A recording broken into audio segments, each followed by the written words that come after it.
You're listening to the Second Look Podcast, where we take a closer look at what we're learning each Sunday at Connection Church to help you grow in your walk with Christ. Here are your hosts, Pastor Joe Terreri and Pastor Dan DeRochers. Welcome to the Second Look. My name is Dan. And I'm Joe. And we're here talking about when gratitude goes missing. But first, hey, Joe. Good morning, Dan. Good morning. You know, we normally don't cover matters of human resources on this podcast. That's our other podcast. Yeah, the HR Collective, yes. I would like to propose something. Yes, a new podcast, a different well, host. Yes, maybe you could new review this one on New jobs Google. for both of us. Joe, I would like to propose that we start paying our employees a denarius a day. I mean, that's an idea. Joe, one of my favorite Jeff Martin stories Yes. is when he Now, who's went. that? He's a faithful. I mean, I'm assuming a faithful listener of the podcast. Yeah, He better be. yeah. Our friendship depends on Right. it. And also one of our worship leaders. That's here at right. I Connection remember Church. him, Jeff. Yeah. Yeah, Jeff Martin. Yes. Glasses. Yeah. Yep. Mustache now. Yes. I'm Somewhat athletic, I'm digging the mustache. but so things are fading. Yep. we're all getting older. Yes. He went to the United Kingdom with a couple of friends. Yes. And one of He was actually supposed to see Michael Jackson on that trip, but Yes. Michael died. Anyway, keep going. Why are you laughing? I don't know. This is an HR nightmare. This is an HR nightmare. And one of our mutual friends asked someone who lived in England, so what's a day's wage here? Oh, yes, I remember that story. What's a day's wage in England? $146 in the U.S. That's according Really? to AI. Yeah. I said that in every service, Dan. I listened to every service. I completely missed that. Yeah, I said a day's wage in the United States is about $146 a day. Was that in your manuscript? No. Okay, that's why I missed it. Did you only read the manuscript? No, I It's also better listened live to than it is on all paper. 3 sermons. Thanks. So, I only gave marriage advice in the second service. which was amazing. Yes. So, what do you think? Should we start paying our employees a denarius a day? I mean, I don't want to comment on that because I don't know how that would all shake out and how compared to what everyone's making. So let's talk about something different. Well, let's talk about the sermon, shall we? Because it's been 3 minutes. Yes. Louise, you Louise, can start listening now. Louise. So, Someone told me this week, I've never struggled to call him Pastor Louise, but since I listen to the podcast, I can't get Louise out of my head every time I see him. All right, you're welcome. All right, now the podcast begins. It begins now. Yes. Marker. Yes, we want to be held accountable for what we say from this point forward. Yes. Eric Marvel told me yesterday that we should start a second podcast called Connection Unhinged. That's what we do for the first 3 I minutes. told him I said it's every Monday. It's every Monday for 3 minutes. Yes. Yes. So we're talking about the parable of the workers in a vineyard, which I had to Google the name of the parable. Yes. Because I couldn't. I'm like, it was workers. It was There was a vineyard. There Very were workers. clear. Yes. um, Parable of vineyard man, workers. This is yet another one of those stories that we think we're one person in the story, and then we realize that we're actually someone else. I know. And Jesus has a way of just flipping the script. I mean, his entire ministry was flipping the script, but he has a way of flipping the script on us to really reveal the status of our hearts. Yeah. And I think that's why Jesus is not only the Messiah, Savior of the world, the reigning King of all, the only one worthy to open the scroll, but he is also just an awesome teacher. And he brings us right into a place of realizing like, oh, he's talking about us. And we just watched an episode of The Chosen when Jesus had told the parable of the wicked tenants, which I'm not sure if we're covering that or not in the series. I can't remember. But the Pharisees in The Chosen, like after Jesus tells the story, kind of say to one another, he's talking about us. And I just love that about how Jesus tells stories. But in this one in particular, there's some things that we have to deal with for those of us who follow him and maybe feel owed. Yeah, I mean, I think there's those of us that have been following Jesus, and there's kind of the weight of that part of the story, but then there's this incredible hope for people who are far from Christ. Yes, and there's also this incredible hope for people who come into the kingdom, no matter at what part of their journey they come into the kingdom. So maybe something we didn't really talk about yesterday is you come into the God's kingdom feeling like, I've had conversations with someone recently about like, oh man, like I didn't come to Christ until later in life. I wish I would have been following Jesus since I was, in my teens and 20s, and they ended up pretty good into midlife coming to Christ. Mm-hmm. And it's like, well, no, the parable of the vineyards for you, like everyone gets paid, everyone gets the denarius. So what, some scholars say that, the different workers represent the different ages of the church, or, the 5 o'clock workers are like the Gentiles. And, so there's different parables can get weird in a hurry. Like people allegorize them in ways. And there's different interpretations out there of the parables. I try to just stay on like, okay, here's what we know because these are the words in the parable. Yep. So try not to read into what the text is or is not saying. And I think we just need to be careful with that in all biblical interpretation. But it is hope-giving for all of us, but especially those who come to Christ later. Like, and this is the amazing heart of God that Jesus is trying to show us. God is the landowner who has an incredibly generous heart towards all of his workers.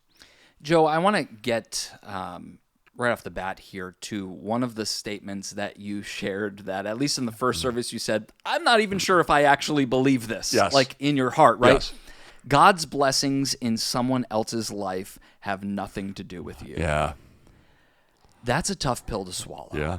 Right? Well, and I just so that we're super clear, and this is, where do I get that from? I get that from when the all-day workers were complaining to the landowner, like, you're treating them equal to us, and the landowner says, don't I have the right to do what I want to with my money? And so where do we root that in the text? Right there, God's blessings in someone else's life have nothing to do with you. So continue. So when we serve the Lord, and right, we're talking, it's the all day workers that are kind of the genesis of this, and we're serving the Lord. It's easy to feel like we're owed something because of the sacrifices we make, and I just loved kind of the thought process of like, well, we agreed to one denarius, right? Like we sign on, we put our faith in Jesus, and we know what we are promised, but how quickly that can change when there's comparison at play. Let me put it a different way. At what point does eternal life not become enough for us? Like, that's actually what Jesus is getting at there. Like, you get a denarius, you've been working all day. These guys got a denarius, they're working for an hour. But what we're really saying is everyone gets eternal life. Everyone in the vineyard, What more do we want, Joe? That's a good, I don't want to speak for myself because that'd be too convicting. But I do think we want, I wonder sometimes, if we were really honest with ourselves, that's a really important question. Like, what do we actually want? I think we want a life where we're never sick. I think we want a life where we never lose anyone prematurely. I think we want a life where we can have not only our needs, but all of our wants. I think we want a life where there's no friction in our relationships. I think we want a life where our careers are up and to the right. I think we want a life where people around us are thriving, not asking too much of us, not inconveniencing us too much.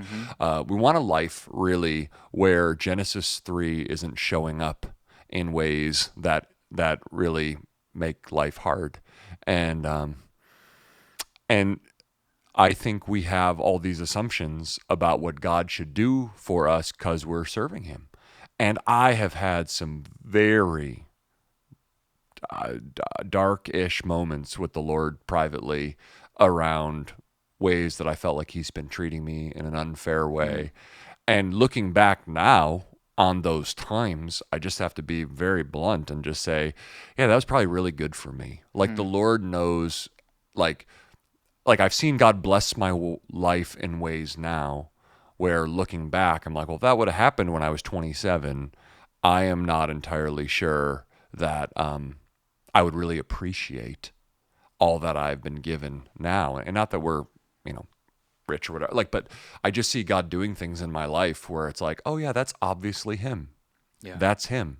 That's him. That's him. And it's not that our life is not without problems. I mean, we have challenges, but I think we really need to trust the Lord that we are on a journey. He sees the end from the beginning, and he knows what he's trying to do in our life. And so when we say God's blessings in other people's lives has absolutely nothing to do with us, is because we're actually not all on the same program. Like, you know, like there's this fad diet where people try to eat in like for their blood type. And like, Oh, yeah, well, no, like there's different things that people can do. Like that was a blood type joke. Oh, okay. Awful. Save that for the first 3 minutes. But I think that when we like just think about what God's trying to do in our life and what he's trying to teach us, clearly we're not all on the same program, so to speak. And I even see that in the lives of my children, like where they're the trajectory of each of their lives. Like, and so what we're really saying is this is an issue of faith. Do I trust the Lord with my life? And who does this life belong to? Does it belong to me or does it belong to him? Because if it's about me and it belongs to me, everything good that happens to you is somehow a commentary on God's lack of goodness in my life. But if my life belongs to the Lord and I exist for his glory and pleasure, then whatever God does in my life is actually for his glory and ultimately for my good. And it takes a while to see that. It takes a while to internalize that. And listen, I'm not unaware. Like we have a family in our church that just lost, you know, a parent. A friend of mine just lost his mom, and this is a family that has gone through incredible loss. And then I was with another friend last night who he's got a brother who is quadriplegic. He just lost his mom, and I just was thinking about my friend, and I was thinking about how hard his life is, and I'm just like, oh my gosh, this guy's been through so much, and I don't always know how to keep score about those things, but without minimizing anyone's pain or grief, we are not the Lord, and we can't control that, and you know, there's things that I feel like God has withheld from me and given to others. And I'm sure there's people who look at my life and say, God's withheld that from me, but given it to you. Yeah. And I think the more we try to figure that out, our only option is to get depressed and disenfranchised and disappointed and depressed with the Lord. And we just need to be honest about that. So how can we get into that position where we are able to rejoice with others? Because I do think part of we can rejoice with people who get something we don't want. Sure. Right? But it's always out of that point of pain where we feel like we're missing out, where it's very difficult to find, and maybe it's career, maybe it's family. I don't know what it is for you or for someone who's listening, like that thing that you deeply desire or deeply desired or have written off or whatever it is, and you look at other people and maybe look at their lives and you're like, yeah, well, and you start, you know what we start to do? Well, that person's not really living for the Lord.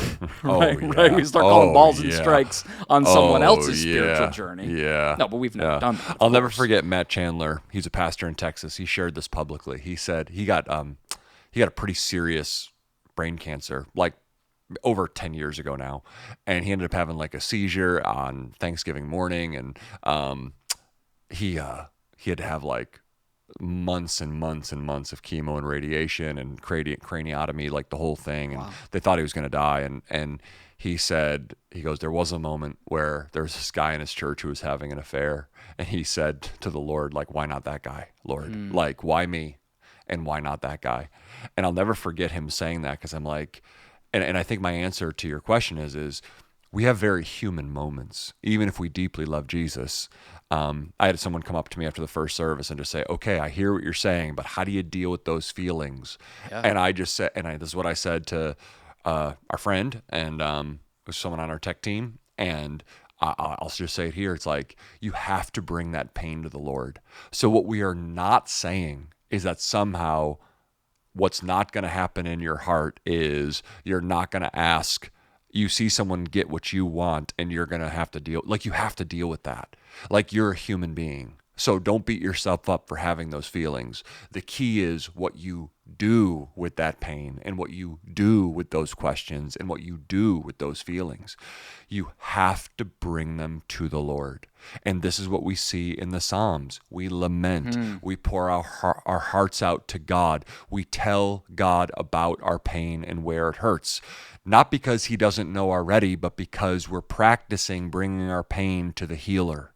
And so it's like in Psalm 73 when the psalmist is asking, why do the wicked prosper? And he's going over and over again, and then he goes, I tried to understand these things until I went into the temple, until I was with the people of God.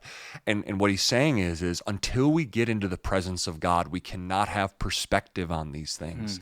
And so what I was not trying to say yesterday is that you'll never feel this way. Right. What I am saying is we need to tell ourselves the truth about those feelings, which is one of the main reasons I feel slighted when other people get blessed is because I'm actually looking at my life all through the lens of self-centeredness instead of looking at how good God has been to me and rooting my life and grounding my life in the grace of God. But I think the pain part is, where do you bring the pain? Because I still deal with that pain. And I have very specific examples in my own life where I still deal with God, this doesn't seem fair pain. And Cheryl and I have had conversations about specific difficult things, behind the scenes things in our life that it's like, this is very difficult for us and it's not fair. And wouldn't it be great if everyone realized how this is not fair? But you can't let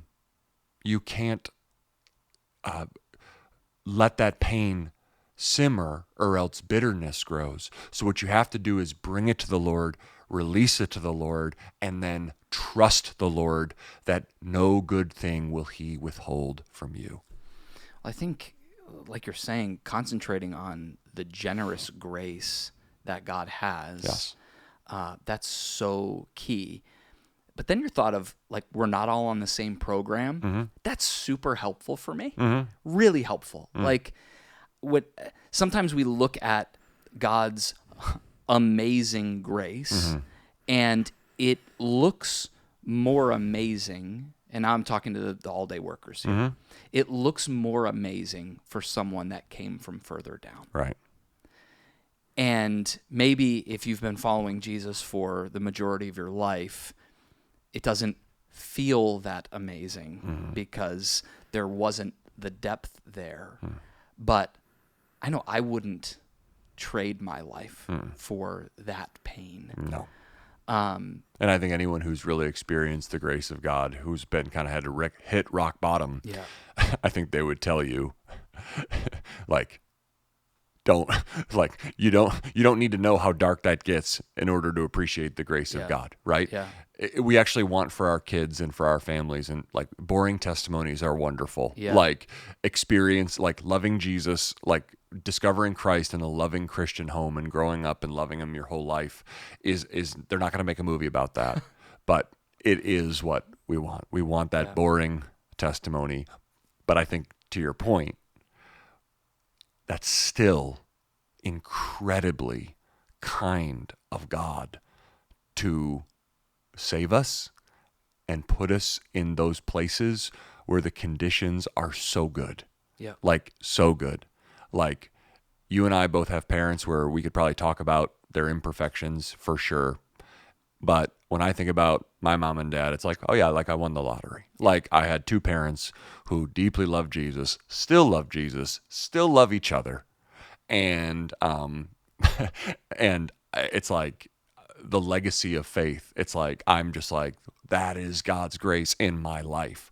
And I could think about like, gee, I wish they did this better and that better. And it's like, what? No, like these people are amazing. And they've been so good to show me Christ. And that's God's grace. Yep. Well, you earned your denarius today, Joe. Thank you. Oh, I can go home now? It's only it's 11:13. And you know, pastors, we only work Sunday. That's right. So we're like about 8:30 to about 12:30 on Sundays, and then the rest of the week we do the podcast, and then we're good. Yeah. Yeah. Well, all right. Enjoy. Now that where do you want to go to lunch? That was sarcasm. For anybody keeping score, that was sarcasm. This has been another episode of The Second Look. You can catch this sermon and much more sarcasm at our website, cometoconnect.com. And don't forget to check out our other podcast, The HR Collective. Have a great week.